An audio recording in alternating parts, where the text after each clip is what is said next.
The views and opinions expressed in this podcast are those of the hosts and guests and do not necessarily reflect the official policy or position of the podcast platform, its affiliates, or even the hosts. The information provided is for general informational purposes only and should not be taken as legal, financial, or professional advice. The host and guests are not liable for any errors of omission in the content, nor for any losses, injuries, or damages arising from the use of the information provided. Listeners are encouraged to seek professional advice relevant to their specific circumstances. Now enjoy the show. I like that mellow, like, hey, don't sue us. We got to put it into your jazzy life. And it's nice and, smooth. So it's like, listen, don't hold us to some of the things that we just might say.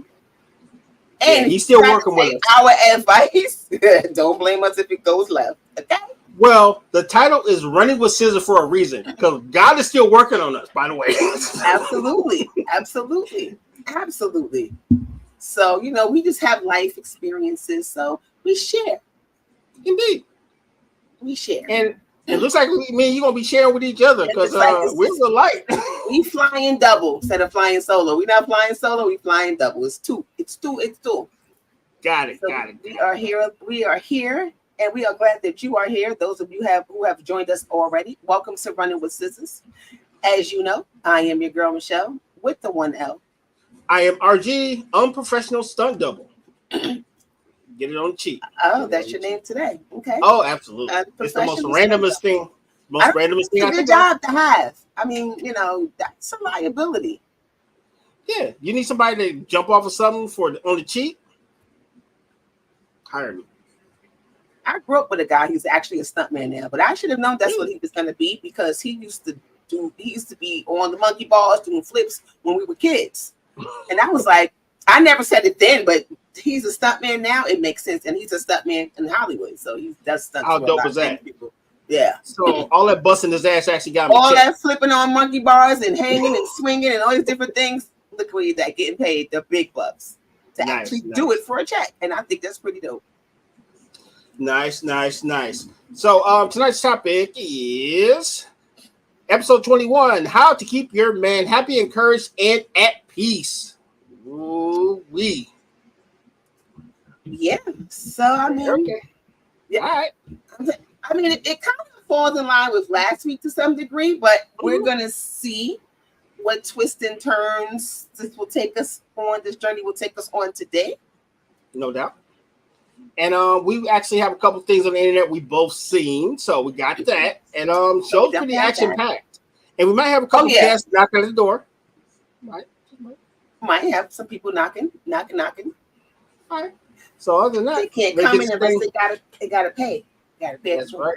And it's usually more at the door. That's right. It's cover charge. You gotta buy your ticket in the face. It's more at the door. That's right. Hey, what's up, fam? What's up, everybody? We're not even. You know what? I just realized we're not even streaming to Instagram. United Front Instagram. Yeah. So I'll tell you what. I will go ahead and hit the intro, and then Instagram should be up and running. Let's go ahead and hit the intro then. I shall. I got a better mouse today. This is gonna be great.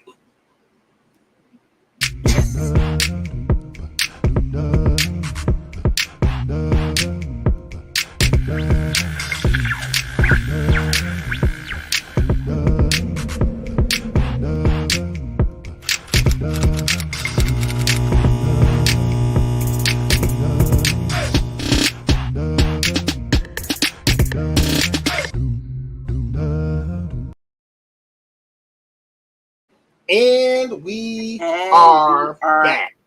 Back in effect. Live and in effect, y'all. No doubt. The Michigan NY/NJ connection is in the building. Give me both. That's a lot. NY/NJ, but that reps me. That reps me all day. All day, every day. So how was your week? My week was pretty good. It's Wednesday, hump day, and everything has been cool. Dope. Good to hear. Nothing, just regular work week. Nothing exciting happened this week. Had a cool weekend. I went to a house music festival on Sunday. It was dope. Good music, good vibe. Weather was beautiful. Oh, you stay outside though. I be outside. You know what? And these summer months have I've been outside, and I'm loving it. I'm gonna keep it going.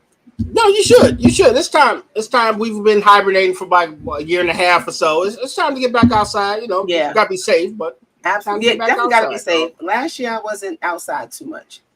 Right. But I'm outside now.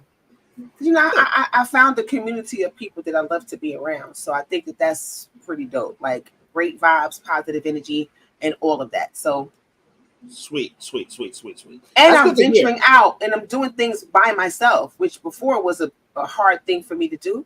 But I'm doing things by myself too. Because I'm like, if you don't want to go, what? You don't go, all right, I'm out. I'm going. Okay. She say the crew don't always have to be there for Michelle to have fun. I'm gonna do things by myself and I'm gonna keep it pushing because I'm getting older. No. I have more years behind me than I do in front of me, so I have to keep that in mind. Well, you don't carry it. You don't carry yourself as a person on death's door. So yeah, you're no, absolutely not. Absolutely not. And I feel like I have a lot more years left. Right. But the years behind is a whole lot. She's like, the reality of it is. I might not look it, I'm quite sure I don't, but. Right. Facts, big facts. Big facts. But, I'm up there a little bit. No, it's dope to have the honesty, because you know what it does? It makes you present in this moment in time, and it ain't no wait until tomorrow. Do that shit today. Right. That's exactly right. Because tomorrow's not promised. No doubt. At all. But, all right. I saw some crap on the internet. Me too, actually. That. You did? Okay, so, good. That'll be a great conversation. Let's hit it. Let's hit that. Crap I seen on the internet.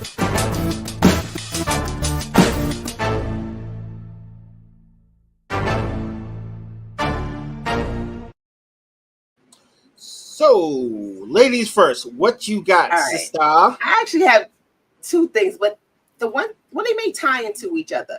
Yeah, ISO? Yeah, ISO? No, I need the ISO. Just me and you. Come on.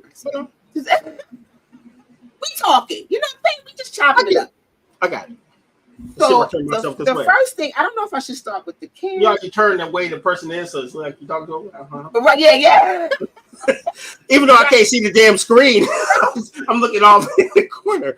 But anyway, that's neither here nor there. So there was a question, and it says, a woman said this, that women should place their husband before their kids, right after God.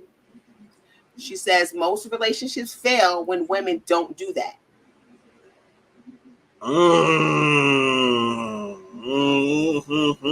I guess we will say, let the church say amen, because that's not the first time I've ever heard that. Not you the first time. It's not. And to not be the first honest, I agree. Now, I will put a caveat. See, there has to be some layers to this, right? So if you come to the crib and you have this full course meal and your kids are eating oatmeal, then something did not work. I think what happens is that this statement gets lost in translation. Okay. I think that people go to the extreme of what? I ain't put no man before my kids and about that kind of thing. No. Yeah, but we're not talking about y'all because y'all ain't got it. And you probably single or whatever in a failed relationship. I think that if your household is running smoothly and the order that it's supposed to be, that yes, your husband does come before your children. Your husband, not your boyfriend. So you mean the baby daddy and the boyfriend can come up there and drink up all of like the Capri Sun? Well, you know what? Like let me take that back because you guys everybody doesn't believe in a traditional sense of marriage. Okay. So in that respect, if that man, whether he's your boyfriend or not, is the head of your household, and then yes, then it applies to him too. Okay, I dig. You know what I'm saying? I would say yes and no, right? Because there are caveats, right? So we have to do what's best for the group. I'm a group person, right? So yeah, my wife is the first in the crib, so whatever she say, go. However, that doesn't short what the kids need, and I think that's where you're going with that. So like, yeah, we're all going to have steak. Of course, we're going to have better steak, but you might get your steak too. So we want to make it where no one feels like they're shorted, because remember, the pillar of your young world is your parents. So if they already like into each other, they like, he over there. You know, you kind of got the balance a little off. I get it. I get it. But I don't think it should be something that's so like, oh, he comes first and y'all over here are last. I don't think it should be like that. I just think that should be just what they see. You know, he get the big piece of chicken. Yeah, and see, that was an honor because you know what I'm saying. But for those of us who didn't grow up behind the desk, you was out there working your ass off, frame plant, construction, whatever. You needed that. You needed them calories, so you need that big chicken, right? Yeah. And I think that sometimes that gets lost in translation with a lot of women because they have this mindset that they're not putting no man in, before their kids, and it's like you're thinking about it in the wrong way. This is the man that is the leader of your home, so he not only is he leading you, he's leading those children too. So why should you not respect him as the head of that home?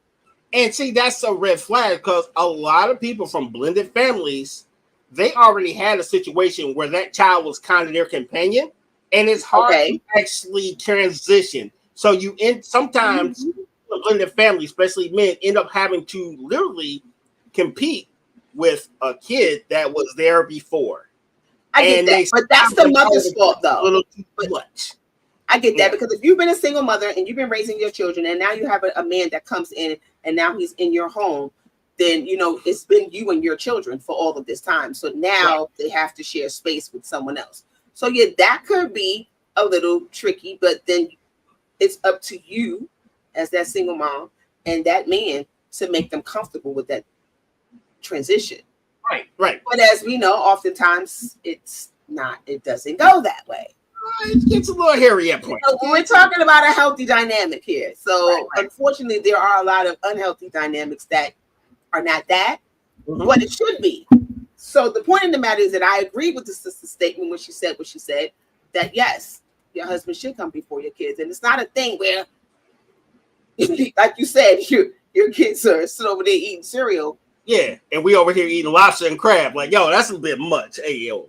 Unless somebody allergic to like seafood, there's no reason why everybody eating the same thing, Right. That's not, that's not that. It's not that at all. It's not, I don't know what people agree. I got facts.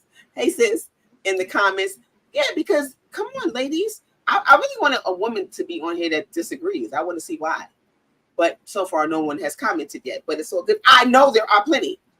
Right. That disagree with that statement. I know it. I know that. But that comes from trauma, that comes from failed relationships, that comes from a lot of things that cause them to be in that space. Right. And my thing is, even with that, if you feel like what we're saying is batshit crazy, then you should tell us why. Because I've seen situations where, like, the husband gets home, he's getting a crib, you say, oh man, that's ideal. But then, like, he sleeps in the king size bed and there's a bunch of blow up mattresses where all the kids sleep. Yeah, that's not cool. Yeah, I don't know, fam. That's a little sketch. Now, if that's all you got. I've seen that with just single mothers. Yeah, they're dressed to the nine and the kids looking like ragamuffins. Thank you. So that's a little crazy too. Yeah, that's crazy work. I ain't saying you gotta have designer or everything, but everybody at least needs to be clean and have some stuff. Trash survivor in the house. Oh, good Lord. I'm afraid to ask what that means. I don't know, Kiki. I don't know. Oh, no, homie. But the Kiki other is thing in the building that I saw, I guess I saw on the internet, was Cam Newton. That's his name, right? Yeah.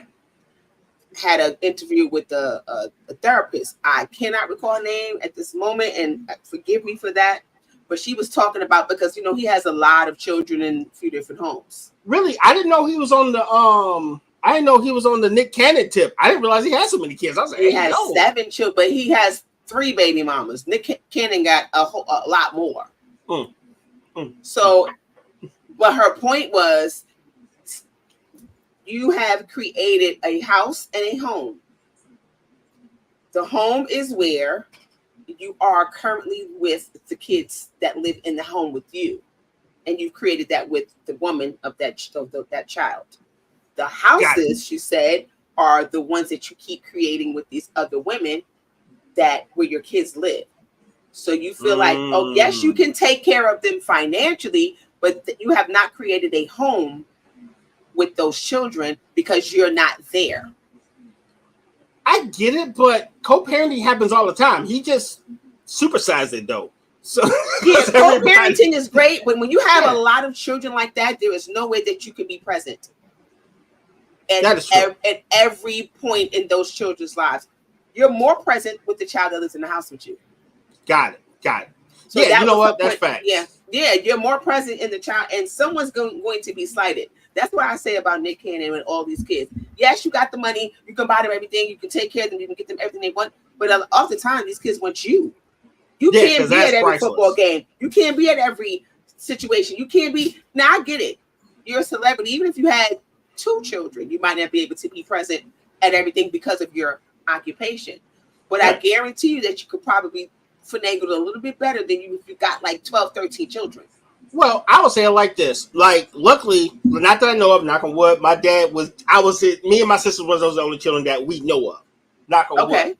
But he worked every day. So even though he was in our house present, he was at work. So we still had limited time. So with Nick Cannon having like 11 jobs, I don't know where he finds the time to be around his kids. Right. At all. Like, when do you see him? When do you see him? Because I work a regular 40-hour job. The only reason I see my kids is because I work at home now. Because when I was actually working. And you live with them. Yeah, that's the only reason I get to spend time with them, because I'm actually working at home. Because when I was on the road all the time, I didn't see my kids. You didn't see your kids, right? My firstborn, and this is real facts, I was working so tough. I walked in and he walked with me. I'm like, damn, when did you start walking? Because I don't remember seeing his first steps. He had been walking for like a month, and I had seen him for the first time. Like, yo.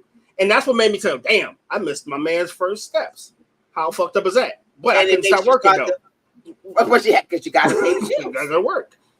Now these are people who have lots and lots of money. So I feel like they can take more time out and say, let me be. I don't even know what that even means. So, but Cam Newton was so not receptive of what she was saying, because he was so stuck on being right and so stuck on, oh, I take care of my children. Blah, blah, blah. But she's like, you're not really listening to what I'm saying. Well, you gotta understand, he is a person that's been catered to his whole life. So nothing he says is wrong when you always have the same sounding people in your ear telling you you're right. So yeah, she's probably the first person that told him, like, dog, you tripping in a long ass time. Yeah, like, bro, what you think that you're doing, you're not doing that. Yeah. I know you think that because you could take your kids and you are in their life. No one's saying that you're not. And in their eyes, you're probably the greatest daddy ever, because you're the only daddy ever, because that's the only one that they know. Right. You know, so, and they get whatever they want. You know, kids are happy. Kids are easy. You know, you give them everything that they want you. You're the greatest man of all time. You're the great, but then there's times when they are missing you. They're missing your presence, because sometimes they'll grow up to be like, dang, I didn't even have my dad. Like, I had things, but I didn't have. I took the training wheels off my bike by myself. Little stuff like that you don't never get back. You don't get back, right? Because oftentimes kids remember all of the things that you didn't do. Yeah, it's the little stuff. When they get a little older. I mean, you know, when you're getting it, it's thank you. But as time goes on, you know, my kids could sit here and tell you all the things that I didn't get them. Mm-hmm. And I could be like, well, what about this? I could have swore I went without to bring your little behind this, and that's what you mad about? That's talking about noodles and noodles. Listen. That's right. While you mad about these noodles, I'm up here with the empty stomach and the gut rumbling. Why you playing? I'm over here making sure that y'all good. So, but it's like, I understand. Right. Elon Musk has more children than Nick Cannon. Oh. I think that anybody who has a lot of children they're doing their children a disservice. And you know what? They kept that on the low, because I never heard that until now. Thank you, Kim. I didn't either. Oh, man. You're doing your children a disservice, because, like you said, you are not creating a home. Their mothers are creating a home for them, but you as a dad are not. Mm-hmm. You're in and out. I'm going to come over there and grab a kids come to my house, and then you go back home. Right. To your house. You go to your house. This is the home here where I've created with my current family. Dog, I wonder if Nick Cannon, one of them dudes, where like you can't wear them clothes back to your mama house. I wonder if he one of them dudes. That's funny. And I don't even think Nick Cannon is actually with anyone right now. Mm-mm. Because I think that therapist is going to be on his show, or she already appeared. I think she was. Yeah, she was. She was. I didn't see the whole thing, but she basically told him the same thing. Same thing. That he's doing the same thing that he is. I know. She was like, "This easy money." Get on here and start telling these fathers that y'all ain't the best fathers that you think you are. Right. Facts. It'd be like that. So let me get you straight, because no, you're not that. But somebody got to tell you, though. Somebody got to tell you, because if you think that you know, money makes people crazy. It makes people think that they are invincible, that they are without fault or blame. I wouldn't even say that, right? So most of our grind and a lot of our troubles come from financial base, right? Because we're all normal people. So when people finally get that bag, they forget about the little stuff that makes them human, because they think, oh, I got $1 million in the bank. But being a good person is probably more valuable than the dough in your pocket, because ultimately that's what you're judged on. Agreed. You know what I'm saying? But you know what's crazy is that I know men that are not millionaires, you know, but they were providers in their homes when they were married or whatever, with whoever they were with. They felt that they were providers because they paid the bills, they did all the things, and maybe the lady didn't have to work or the wife didn't have to work. But they still ended up divorced. And they still feel like, well, I don't get it because I took care of everything. I told one of my homeboys, but you didn't take care of her heart. And you didn't take care of her as a person. You know, you can see I'm paying all these bills, but she's being neglected. She's not getting love from you because you're working all the time. But it's a double-edged sword. Take it from a person who used to work 6 days a week. That was my original worst case was 6 days. I worked 6 12-hour days. I used to be a sales manager for a large corporation. What's that, Mike? As much as you want to be home, you understand this one thing. As soon as the lights go off, ain't nobody happy. No, agreed. So, 100%. So yeah, you want to be present, you want to be at the crib, but as soon as someone look in there and there's no parquet, oh, we tight. And all the love is gone. There has to be some sort of balance. Like, you can work all the hours that you need to work to provide for your family, but if your partner who's at home taking care of the home, which is what she should do, she still needs to feel like, you know, she feel loved. Yeah, and this is why I feel like sometimes we need to reverse the role so everybody can understand what's going on. Because I think you get into a silo. This is my job. This is what I'm doing. This is how I'm contributing. I don't know what they're doing over there. And I feel like sometimes when you get into silo mode, it actually blinds you. It's like fucking blinders on a horse. So you don't get to see the other side. And the only time... So what do you think? That she's being selfish because she wants to feel No, not at all. Except for no one has perspective because everybody's in their own little pit. Okay. You know what I'm saying? And I think that's the biggest problem. So what if the role reversed, where he was at home and every time the bully beat up Timmy, he had to go talk to their mama, or every time the parent-teacher conference and Cindy wasn't doing her spelling right? He wouldn't feel like that if he had to deal with that, because that shit in itself is a whole ass job. Trust me, I've been on both sides. And hell, currently I'm doing both sides because I spent half the day in the college working on my laptop while my kid was at counseling.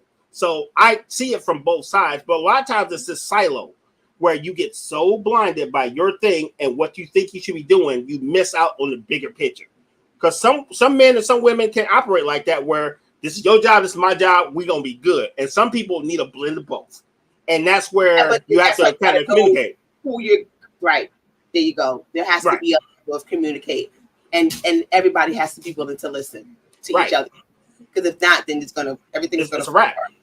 So again, no man wants to hear their woman complaining about little things, but they're big to her. So I don't want to say little. When he's out there busting his butt, working 12, 13 hours a day, coming home and he's exhausted, and she's complaining. All right, let's see. Boom. Money magnifies what you are. If you were an asshole before you got rich, you just turned into a rich asshole. A big rich asshole. Agreed. Absolutely. When people say money changes you, it just changes your tax bracket, to be honest. Oh, it's gonna do more than that. It's gonna change my dress, my car. Well, yeah, you're gonna get more things. But if you are, like you said, if you were an asshole, you're still gonna be that. Yeah, big facts. Bigger one though. Yeah. Now your ego is through the roof. Which sounds crazy, but it makes so much more sense because a lot of us identify ourselves through our material goods. So if you have more ways of getting material goods, now you feel like you're doing shit, and you're kind of not. And you just got a couple more dollars. Listen, I looked at the money that you got. We ain't we are never hate no money. We just say it. Just say it. Just say it. I mean, I'm not gonna say if I got $1 million, I'm gonna be like the same. I'm not gonna be looking down on folks. Oh no. Help a few more people. Well, our obligation to the world is to be better people and help each other. That's our obligation to the world. I will definitely be that and be more of that, but I probably won't be in the same places that I am now. And that's not saying they're bad places. It's just I found better places. I can afford to be at. I found better places. That's right. Nothing wrong with the ones I was at. However, this place right here with the caviar facials. Yeah. I didn't know they had manicures on this plane. Oh boy. Just saying. And champagne. Okay, I'm with that. Let's do it. Right. Customs is things have changed just a tad bit.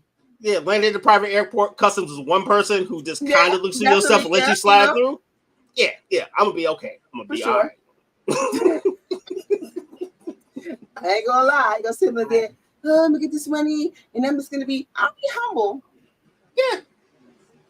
I'm just not gonna be. I'm gonna be somewhere else. I'll be humble someplace else. That's right. And that's a fact, Jack. And I will even send for you. No problem. We just not going to them old spots. I'll send for you. Listen, let's go, y'all. We going on vacation. You know what I mean? I'm taking my people. Come on, y'all. Let's roll. Right. Let's go. Not all the time, but I got you some of the time. No doubt. So I got one more for us because this will probably take us to the break. So there was a study around 2003, and it showed you on the internet as things come back up. They said that happy couples post their partners less on social media. Happy couples what?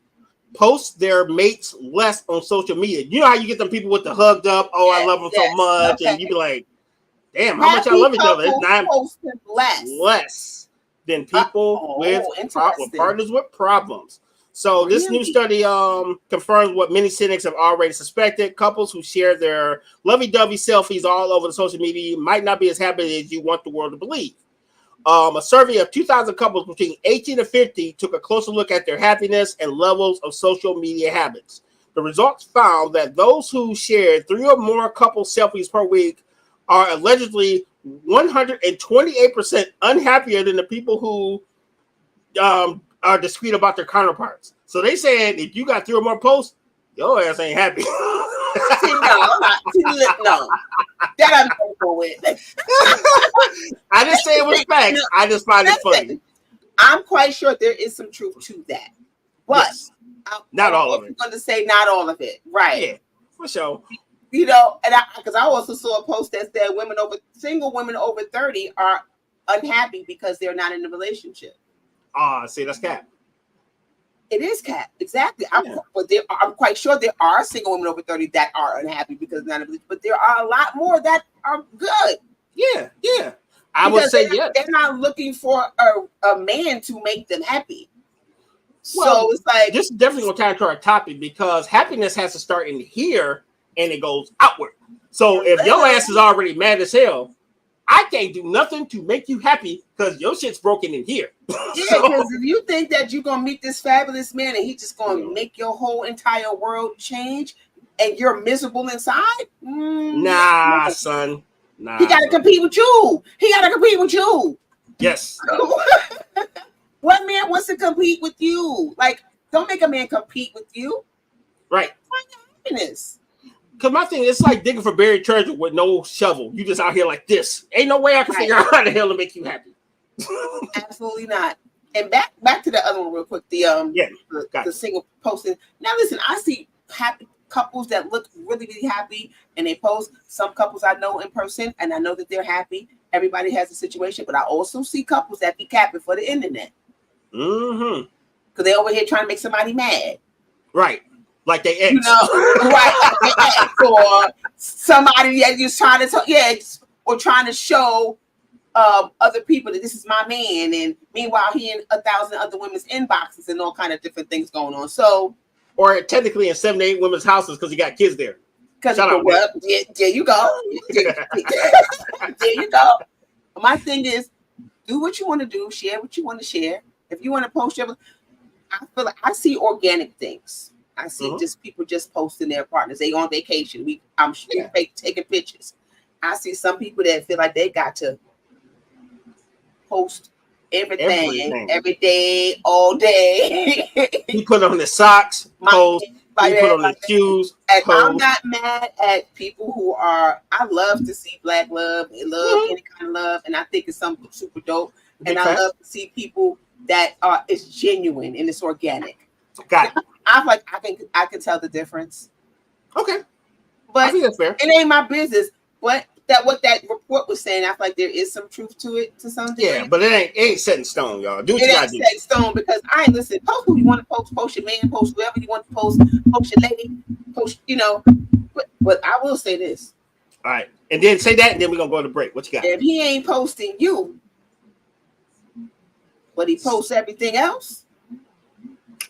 Ooh, I'm saying, I don't know. That's a cliffhanger. Commercial.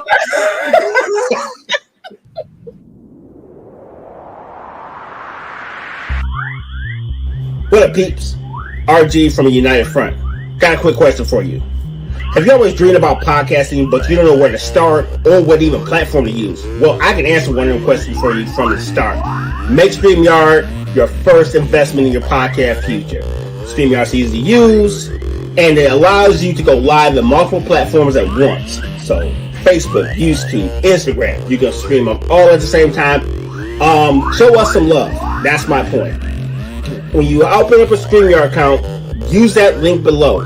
That actually gives us some love so we can keep producing the same content, and you can also be using the same high quality technology we use to bring the content to your internet browser. So please and thank you in advance. Go StreamYard, go United Front. Talk to you later. Tap into your essence with a Divine Essence candle. Candles that soothe your soul and balance your chakras. Each candle has an affirmation inscribed on each jar to help you stay grounded, create balance and harmony. Use code DE20 for 20% off your first purchase at divineessence.us. Tired of the same old motivational speaker? Well, unlock your full leadership potential with Penny Owens. Through storytelling and real-life obstacles with real-time solutions, you'll heal your inner child, expedite the learning process, highlight your strengths, and soar to the next level. Using my keynotes, Depression Ripple, and Purpose Power Infusion, I tackle the underlying issues that keep you from being where you want to be. Join the many who have changed their lives after hearing me speak. Go to www.pennyowens.com. And we are back. Thanks for all our sponsors. Big shout out to our big homies, StreamYard, for making some of this stuff possible. We appreciate y'all. Keep giving us some damn discounts. Stop playing. Absolutely. Welcome back, y'all. Shout out to everybody that's in the chat. Appreciate y'all pulling up. And so I think Kiki. Wait. What Kiki? Oh, Kiki's throwing tomatoes at you. Yes, at the commercial. Not at me, just at my commercial. Thanks. Oh, RG. Oh, not you. Yes. You in the commercial. Okay, me got in the commercial. That's right. Today's topic is how to keep your man happy, encouraged, and at peace. I don't have one, so I don't know. Oh, stop. You better stop. Stop it. Stop it. Put you in timeout. Stop it. Stop it. Don't you start. I'm just saying. I don't know. Maybe that's the reason why. Because I don't know how to keep them happy. That might not be true. They might be on some nonsense, and you might recognize the signs. I realize I know how to keep a man happy. All right. But, my choice in men in the past have not been the greatest. So I'm not going to blame it on you. I got to take some accountability too. Yeah, live and learn. Live and learn. You know, live and you learn. But we have the list because you guys told us. I think number 2 was shut the bleep up. Yeah, shout out to E. That was one of them. Yes. So I think peace. Mm-hmm. No man wants to come home to chaos. Facts. No man wants to live in chaos. Facts. No man wants to live where everything is loud and you're yelling and you're nagging and you're doing all those different things. You have to learn how to speak to your man. In his language, by the way, because everybody does it in his language. That's very important. That's very important. That's one thing I think we didn't really cover in some of the past episodes. You have to find, and this is one thing that you can take to the bank and you'll cash that check and it will happen 100 times. You'll get paid. Okay, so we all know that Steve Harvey wrote this book about how to please a man, right? And then he had Tyrese forwarded on some nonsense, i.e., already red flag. Those two guys alone are a red flag. Yeah. You cannot take these self-help books, these goddamn Cosmopolitan magazines, and try to shrink to fit that to your man's needs. You gotta be careful. You might have to go to the library and do some damn research and figure out what works for you and your man. Because I think that's a big thing that brings not peace. Because you read this one damn thing over someone who already has a failed relationship. They sleep with the pool boy, and then you want to take that to the crib. Like, no. You have to do the research on your mate and find out what makes them tick. Because some mates need that pound the back, honey. You're the best, greatest of all time. And sometimes you get the man that say, "Hey, yell at me." You know what I mean? So you have to find what works for your mate. Right. Yeah. Every relationship is not a one size fits all. It's just not. It's just not one size fits all. Every relationship. Kiki. The losing language. Every relationship is not one size fits all. So that means you have to tailor how what does your man want? What does your man like? Talk to him. You know, I find that oftentimes what we do as women, well, I don't want to say all of us, but some of us can keep it a buck. We treat men the way that we want to be treated, but that's not the way that they want to be treated. You know, people always say treat people the way you want to be treated. Yeah. My love language or my language might be something different than what his is. So if I'm going to treat him the way I want to be treated, am I disregarding him? Well, because he may not be super affectionate. I might be affectionate, but he might not be. Well, you know what it is. Some people don't have the nuance to be able to switch it up, right? They know one way to do something, and they don't know how to change it. They don't know how to balance it where it feels natural to them and natural to their spouse. That's true. So a lot of this time, I find that people are spitballing. They're like, "Oh, he might like this. He might like that, right? She might like that. Like, oh, he play video games, but I don't like them damn video games. But he might like this. Like, what do you mean? Or I'm going to take his mind off the video game. Exactly. No, he likes to play video games. Like, what are you doing? Now, don't get me wrong. It can't go too far. Don't get me wrong. Because I'm a video game player all my life. It can get too far. I can sit in this basement on a good day, and I may only come up to pee and get a glass of wine and go right back downstairs. So it can be over. It can go. Well, okay. Well, I mean, in that case, it's like, hello, are you gonna? Can I get some time? But that's my thing is just, man, you've been on the video game for about 25 hours. Can I get a little time? Yeah, I'll talk to you at hour 26. Why are you mad? You've been on the video games all day. You know what I mean? You see the difference in that? Right. I'll give you another one. We'll go into encouragement, right? Because we can keeping people happy all day. Because I said it earlier, I'll say it again. You cannot make anyone happy if they don't find happiness within themselves. No matter how much you do, you can make their favorite meal, rub their feet, whatever the hell they into, give them the greatest blunt ever in life. If they're not internally happy or they don't have any happiness in themselves, you could never make them happy. Absolutely. And you're going to go crazy trying. So the first thing is you have to look at is, and you have to be honest with yourself. Hey, it might not be me that's making this person unhappy, or it might be you, but you have to kind of, do a little self-reflection to see how you fit into the equation of the happiness. Yeah. So and no relationship is perfect. I mean, everybody ain't gonna be not walking around at house all. cheesing all day long. You're not smiling 25. No, it doesn't work that way. Hey, good morning. You Yeah. Yeah, got it. Get the hell out of here. No, Leave me alone. It is 8 o'clock in the morning. Why the hell are you smiling, damn it? Get the hell out of here. I saw one of my friends posted. He said on one of his posts, he said, "If there ain't no music playing, I'm probably saying it wrong, but he said if there's no music playing, music is the only sound that I want to hear in the morning, not your voice." Damn. Well, whoever your mate is. I think I'm saying it different, but I thought that was very funny. Hey, some people get up and they in their mind. They like, I'm thinking about this, this, and this. I don't need any other thought to enter this All that mind. chatter, like I don't want to hear all that anymore. And I'm not a morning person, so I just need my solitude. I need my peace. I need to get up and let me do what I do. I don't need you over here. Right. Want to have a whole full-blown conversation. No, I don't want to do that. I am the Cadillac with the V8. I got to warm up in the morning. You know them old ass cars where you have to turn it on and a half hour later Yes. ready to drive? That is minute. me in the morning. I need a coffee. I need probably a couple hits of the cigar. I need to log into my work computer. I need that. That's it. Yeah, me too. I do too. I need to. Oh, okay. Here, I said it wrong, but this is what it said. Unless your music, I don't want to listen to you in the morning. Damn.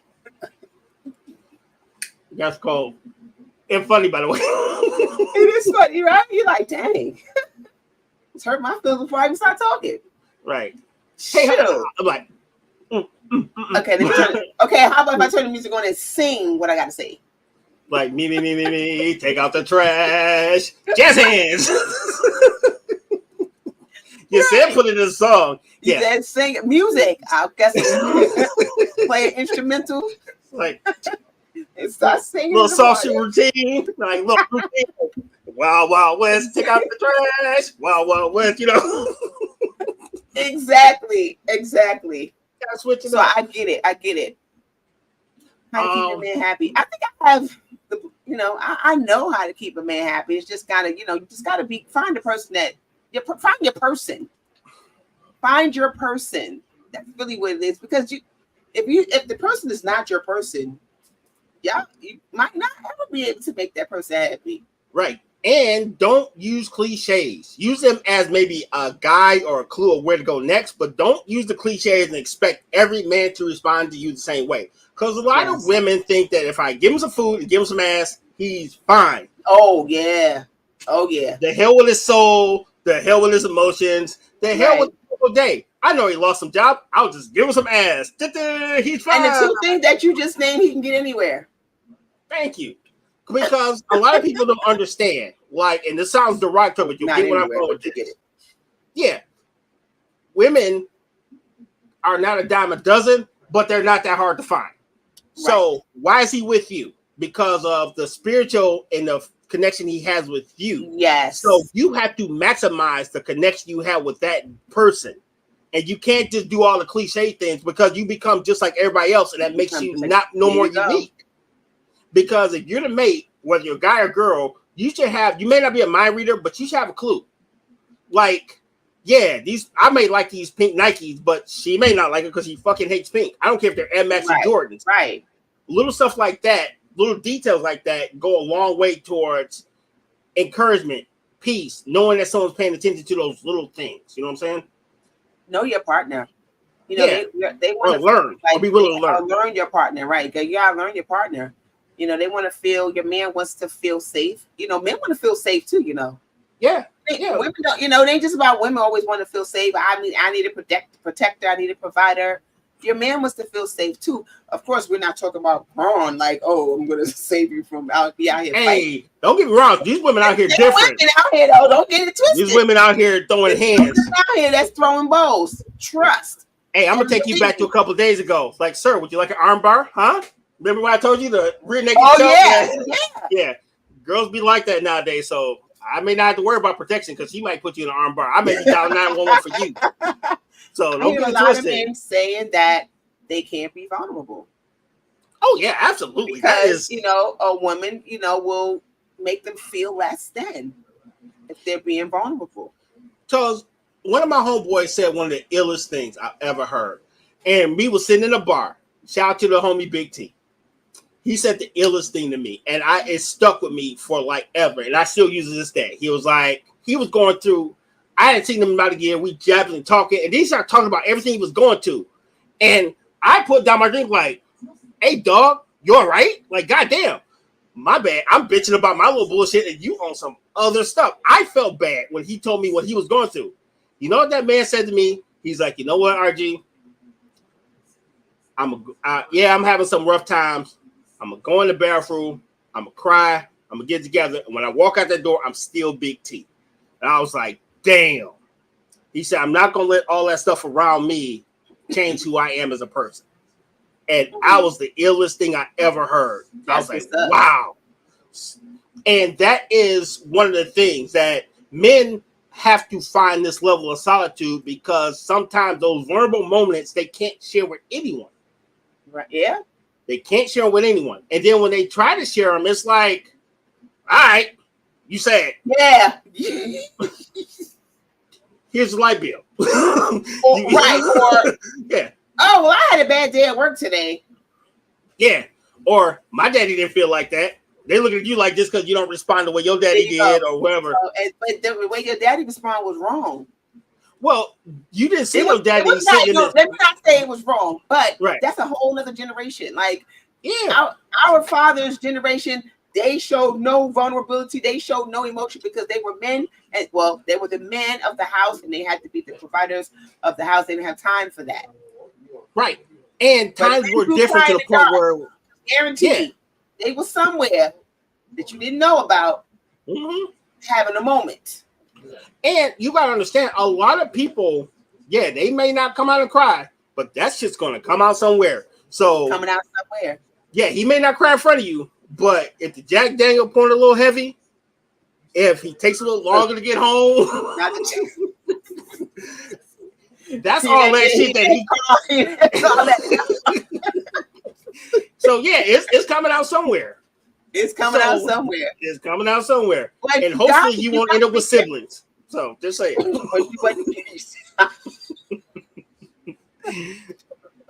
So you better encourage that safe space, or you don't be another camera. Yeah, where every latest hat was a home, wasn't just a snappy tube. It wasn't a home; it was a house. Yeah. He said, and when she died, all he left was alone. Damn. Right? That's the illest shit ever. Shout out to the Temptations. When he died, all he left us was alone. Dang, Dad. He wasn't shit. You know what? He didn't have a safe space, and he found out the spaces outside of the safe space were pretty comfortable. But they weren't. He found a multiple. Well, he didn't find no safe space. He just found a warm spot. And a couple families on top of that. That was a little different. That wasn't safe. That was warm. Hey, I'm just saying. But you know that. But that. See, who's to say that if he felt that? Well, then again, I'm not gonna say that because men gonna do what they're gonna do, but they're gonna do it. And sometimes, no matter what a woman does, if he's gonna cheat, he's gonna get out there. He's gonna be out there. There's nothing that you're doing that's pushing him out the door. But right. If it is, stop the whole thing about to keep a man. You can't keep. They keep what they say. You can't keep a man if you don't want to be kept. Yeah, facts. What they say, if someone walks away and they come back, they meant to be yours. If they leave, then they weren't yours to begin with. Yeah, but if you leave, stay gone. Keep on. Keep go get the milk and stay wherever the milk was. Wherever you know what's funny? I hear that so many times. Like, hey, I'm going out for milk, and everybody look like, what? Like, no, dude, we're just under 2%. It's like, you can GPS me. I'll be at CVS, dude. I'm coming back. What you mean? Do I need to go with you? Yeah, you lactose intolerance. No, it's for Timmy. Like, oh. Okay. This has nothing to do with what we talk about, but I don't know why it just popped in my brain. Go for it. Just show for it. You know the song, Leaving on the Midnight Train to Georgia? Oh, I'd rather be in his world. Listen to this song. My son we was in the car one day and the song came on and we listened to the song.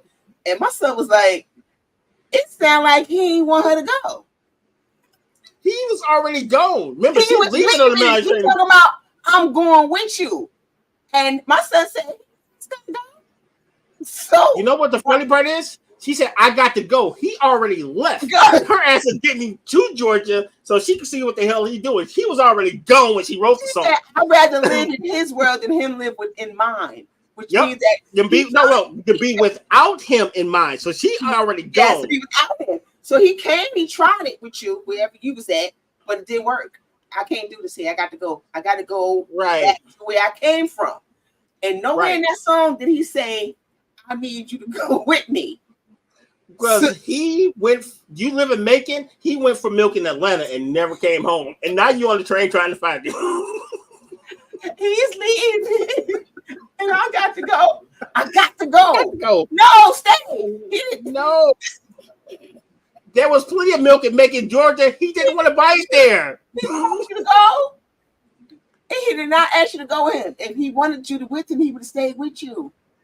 Okay, can I just bring up my theory one more time for good times? Okay. Because I still think James Evans faked his death. I don't think he won Florida to win with him. To this day. But hey, dog, you finally get a sweet ass job. You had 2 months of no Thelma Oatmeal, no Bookman, no Chicago, no goofy ass JJ. You know what? I don't want to see these. I don't want them to come with me. I'm not here anymore. I still think he faked his death. No one to change my mind. So, well, I mean, it wouldn't be far-fetched.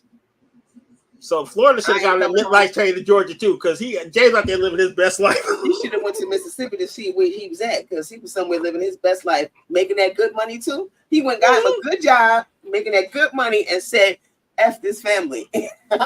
It's cold in Chicago. I'm never coming back. Thanks for playing. Mississippi, please. It's funny how we listen to all these songs and we watch these shows and then we come up with these theories years later.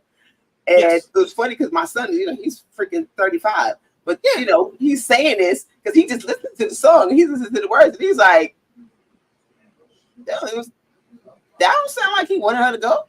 Well, see, we listened to music differently back then because it was just a jam. They had the song, right? They sound like women. Oh my God, man, you know where he's going with his man. Oh man, that's funny. She didn't let her man go, and we like, no, he said, "Go, stay. I'm leaving." Hey, but it also works the opposite way because that man also, Temptation says, "I'm going to sleep on your doorstep all night and day to keep you from walking away. Let my friends laugh. That I can stand because I'm going to do everything I can." That is stalking, folks. That's a stalker. So she should have went out for milk and not left for an address because that sounds crazy, by the way. Just so you know. That is a stalker. So yes. You can't sleep on you go to jail if you do that. You can't sleep on somebody's doorstep. Yes. Yes, it sounded like stalking when I was a teenager, and it sounds like more stalking now that I'm an adult. I don't know if it sounded like stalking when I was a teenager. I was like, oh, that's so cute. Right. Crazy work. That's cute. Well, I was a kid, so that Temptations is my mama and them thing. Oh yeah. My daddy was a Temptation guy, so I've heard their whole catalog for 40 years. Yeah. Same thing with Boys in the Hood. She couldn't finish the movie. Okay, speaking of Boys in the Hood, I don't know how we got on the subject of movies and shows, but because that's our thing. We end up tying everything in the movies, by the way, just so you know. Boys in the Hood. Mm-hmm. Keep it buck. Freaking Doughboy. Why does he bring the dead body into the living room? And then after he brings the dead body home in the living room and lays Ricky on the couch, the baby coming in starts screaming, crying, and he goes, "Get the baby out of here! He don't need to be seeing that." Sir, you brought the body. You realize how many hospitals he passed to bring a dead body home so his mama can verify it. Hey, you drunk too many St. Ives that day because there's nowhere where I'm going to tell my son to bring the body home so I can verify it and then take him to the hospital. Because Ricky probably could have lived if he didn't take a 45-minute trip home. Tell him that though. He just brought the baby home. Brought the man home. Michelle, let's think about this as rational adults. Because me and you are fairly rational, right? Okay. I'm expecting a phone call like, "Hey, Dad, some shit happened. We're at County General." I'm not expecting you to bring the whole corpse to the living room. There's nowhere in the script that says, "Bring him home. Let me check to see if it's him." Like, no, dude. That's kind of psychopathic when you bring the whole body home. Well, So it makes me wonder if I mean, they all John Singleton is from that hood. Does that kind of stuff really happen? I hope not, because you just picked the body up out the crime scene and dropped him off at the crib for verification. No, dog. So now you become an accessory. Stupid. To the person who killed him. Dog. Out of all the bad ideas you could have had, that is absolutely the worst goddamn idea. And lamb on the couch. And the couch was white, by the way. It was a white couch. Thanks, buddy. Now we got to buy a new couch, and we got to now we got to buy a new couch, and the boy's dead. Now we got to call the police and tell the police that you moved the body and brought him here. Thank you. Okay, so I'm not the only one that thinks that movie is ridiculous, because I loved it until I got older and I realized how dumb it was. I never really thought about that scene as much as I did lately. Like, I don't know. I've seen somebody post something about Boys in the Hood. And I was like, that scene is rather ridiculous because you bring the baby, you bring the boy, and telling people to get out of the room. They don't need to see the body. Why you bring the body there? Why? Yes, Why the body there? It's just the more I think about it, the more ridiculous it is, right? Yes. Just think about it. He got shot with a shotgun, right? Shotguns are usually buckshot. So depending on where you hit, you can probably survive it as long as they get the buckshot out of the crucial because it's a spread shot. And remember, Ricky was fast as hell. He was halfway down the hallway. He could have survived. If he hadn't drove 45 minutes to the crib, you're fucking right, I do. He died on the way to home so his mama could see he got shot. And then they brought him in on his back. Yes, because they brought him in and laid him on his back where, I don't know, the big ass bullets are in his back. Yes. I'm just saying, Ricky, you need better friends, better relatives. That was a whatever. And you know what else I fought? I also fought Cuba Gooding. You know why? Because his goofy ass didn't call 911 and didn't say, let's not do it. No, he said, help me get him. They helped him put him in the car. But how long was he laying out there? There weren't no cell phones. It's the 90s. So that means he had to go find Doughboy to get him to put him in the car to take him to the crib. Cuba Gooding was with him, right? Yes. So how about we go to someone's house? Hey, someone's dead in the alley. Can I use your phone? Help, police, help. You know, like the little meme. Or go to the hospital would have been the first stop. Like, why wasn't that the first stop? I don't know. Look, one thing I know about trauma centers, if you come in there with a bullet hole in your chest, they're not worried about your insurance until you get at least stabilized. No, they're going to give you some sort of treatment. Something. So it's safe to say that the writer of that movie which was John Singleton, God bless his soul, was ridiculous when he wrote that scene. Well, it's supposed to be over the top, and he nailed it. Oh, he definitely went over the top.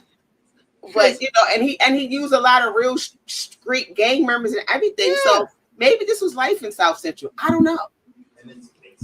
Okay, I would get it because when you listen to old school 90s hip hop, they talk about how effed up it was at the time. Yes, in South Central. So maybe this was a reality that they really did stuff like this. Yeah, because he talked about how folks died in the hospital in the waiting room waiting for treatment. Right. So maybe going to the crib was probably safer.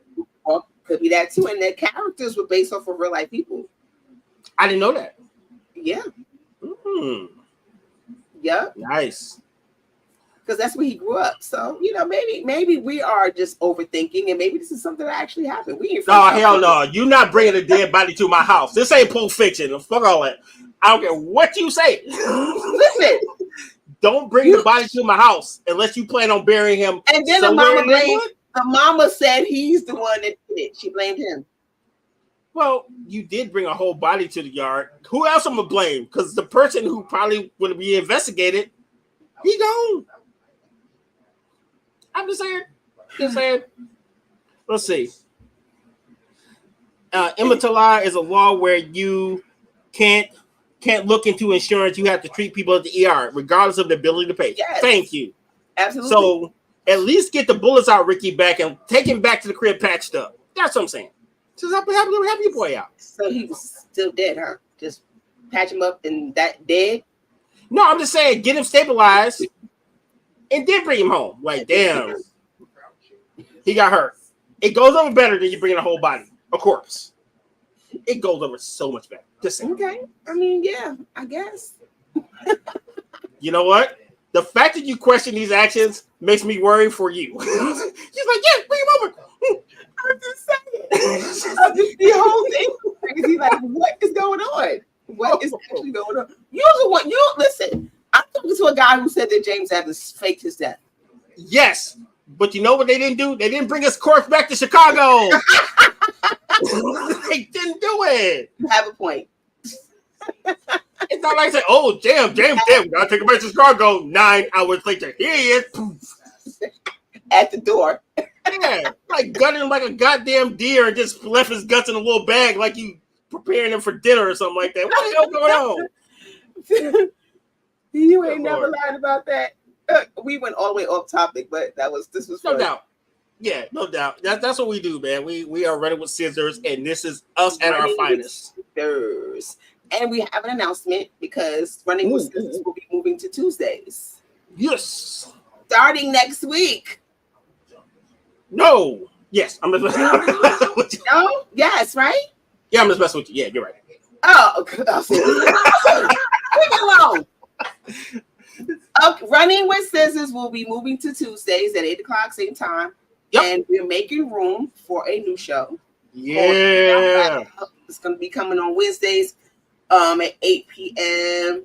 I myself will be one of the hosts with 3 other fabulous ladies that will be joining me. You guys will meet them. But that show doesn't start until September 18th. So make sure you guys are locked in. Go subscribe to our channel so you can get your notifications of when we're coming on. And if you love what we're doing, the network is growing and growing and growing and growing. Yeah. I love what we're doing. Like, share, and subscribe. Please consider donating to the show on PayPal at OurGainsII. All proceeds go to the operating cost of this network. And if you have any ideas, any feedback, you can email us at weareunited@myyahoo.com. Yeah. Tell a friend. The United Front Network is popping. Shout out to Mike and Lady D on the Ops every Monday at 8 p.m. Oh, yeah, we off for Labor Day, by the way. The Ops will not be coming on this Monday. Yes. So next Monday, don't look for Ops. But I will be 4 seats to the win on that day, folks. You don't want to see your boy like that. If anybody has a podcast and want to broadcast it on the United Front Network, send us an email. And I'll say it again, that we are united@myyahoo.com. The network is growing. We want to grow. There's number in powers. There's power in numbers. In both ways. We got both ways. Number in powers and powers in numbers. In numbers, indeed. So make sure you go follow me at Michelle _1_ELL. And you can follow me, RG, at OurGainsII. I am your official unprofessional stunt double. Feel free to like, share, and subscribe. Thank you for pulling up on us. Also, just so you know, we are advertising now. Big shout out to our partner StreamYard. If you want to advertise, that same email address we actually have listed below, you can inquire with us. We have very competitive rates to make sure your vision gets put out to everyone who watches us, which is worldwide. So don't sleep on us. We got you covered. Don't follow that YouTube, the United Front Network. Right. And we will see y'all next Tuesday. And just so you know, encourage your man. Don't listen to Steve Harvey. Definitely listen to Tyrese. You'll be fine. Shut the we got Bestie alert. Hey, Bess. Oh, man, you missed the party since you got to go back and watch that replay. You got to go watch the replay, Bess. Hey, so we're going to end on this note. Bobby Brown and some other kids brought his friends home to the mom after he got stabbed. Are you talking about the New Edition movie? Probably so. He should have been a Boys in the Hood. That's what it is. Bobby Brown, but that was Boston, so that's still different. Yeah, they had to walk blocks too. They scared him like Jesus on the cross. I guess maybe in his mind, because most time kids, we think that mothers can fix everything, except for stab wounds and gunshots. Take that boy to the hospital. My baby home to mama. Gotta get my people home to their mama. Their mama gonna fix it. Yeah, when she called 911 and dragged his butt to took it. Yes, I remember that. Yep. But but I'm saying a child's mind is mommy can fix it. Yeah. I don't 9. I don't 1, think Doughboy. 1. I don't think Doughboy would figure that. Y'all, gotta love it. See y'all next week. Bye.